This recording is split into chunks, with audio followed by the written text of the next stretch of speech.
everyone तपाईहरुलाई आज म यो रेजिस्ट्रेसन कसरी गर्ने भन्ने कुरा म स्क्रिन रेकर्ड गरेर पठाउँदैछु एकजना स्टुडेन्टको क्रेडेन्शियल हालेर उहाँको रेजिस्ट्रेसन गर्दैछु स्क्रिन रेकर्ड हो तपाईहरुले क्लियरली हेर्नु होला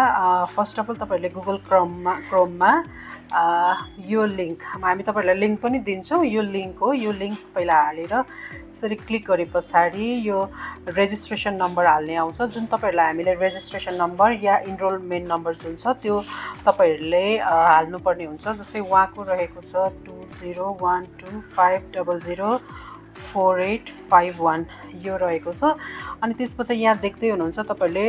डेट अफ बर्थ हाल्नु पर्ने हुन्छ जेमा पनि जुन पासवर्डको रूपमा हामी डेट अफ बर्थ हाल्छौं त्यो त्यसरी हाल्नु पर्छ र फर्स्ट डेट मन्थ र इयर हाल्नु पर्छ र डेटमा चाहिँ जस्तै तपाईको 3 तारिख हो भने 03 यसरी जस्तो सिंगल नम्बरमा चाहिँ डबल बनाएर 0 लगाएर डबल बनाउनु पर्छ मन्थमा पनि डेटमा पनि ल डेमा पनि जस्तै उहाँको रहेको छ 19/19/1988 यसरी लगाएपछि यहाँनिर चेक युजरमा क्लिक गर्नुपर्ने हुन्छ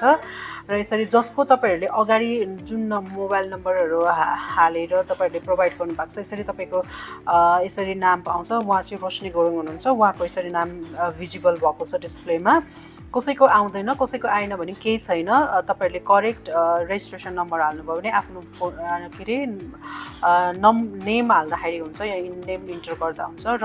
फादर्स नेम लगाउनु पर्ने हुन्छ यो चाहिँ कम्पलसरी तपाईहरुले टाइप गर्नुपर्ने हुन्छ जस्तै उहाँको नर बहादुर गुरुङ रहेको छ सरी नरबहादुर गुरुङ आफ्नो बाबाको नाम हालिसकेपछि जस्तै मिडियम अफ इन्स्ट्रक्सन भनेको चाहिँ तपाईहरुले एक्जाम लेख्दाखेरि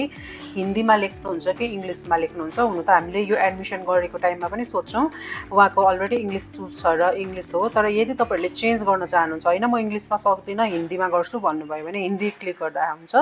या हिन्दी क्लिक छ भने इंग्लिशमा क्लिक गर्दा हुन्छ यदि चाहनु भयो भने ल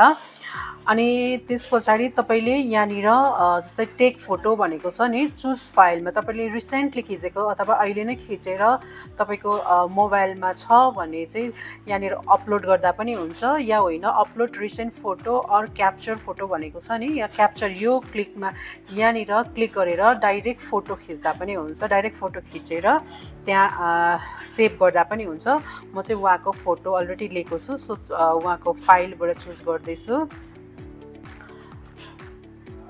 यसरी फोटो हालिसकेपछि यस्तो आउँछ र होइन म चेन्ज गर्छु फोटो भने चाहिँ यो क्रस चिन्हमा यो क्लिक गरेर फेरि अर्को फोटो क्लिक या अपलोड गर्न सक्नुहुन्छ एन्ड देन तपाईले इमेल आईडी हाल्नुपर्ने हुन्छ इमेल आईडी हाल्दाखेरि चाहिँ तपाईले ग्याप दिनु हुँदैन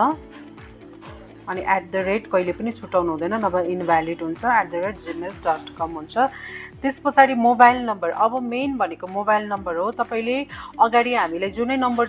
दिए पनि त्यो केही पनि प्रब्लम छैन तर अब तपाईहरुले यो रेजिस्ट्रेसन गर्दाखेरि चाहिँ मोबाइल नम्बर जुन हाल्नुहुन्छ लास्टमा जब एक्जामको टाइममा तपाईले त्यही मोबाइल नम्बर चाहिँ तपाईले त्यहाँ पुट गर्ने ठाउँ हुन्छ यसरी नै क्रेडेन्शियल हाल्ने ठाउँ हुन्छ त्यतिखेर चाहिँ त्यही नम्बर बिर्सिनु भएन त्यही मोबाइल नम्बर हाल्नु पर्यो तपाईको नम्बर दिनुस् त मलाई तपाईको नम्बर भन्नुस् त 9733444941 उहाँको यो नम्बर रहेको छ अन्त मोबाइल भेरिफाई गरेर क्लिक गरेपछि ओटीपी आउँछ त्यो ओटीपी पुट गर्नुपर्ने हुन्छ ल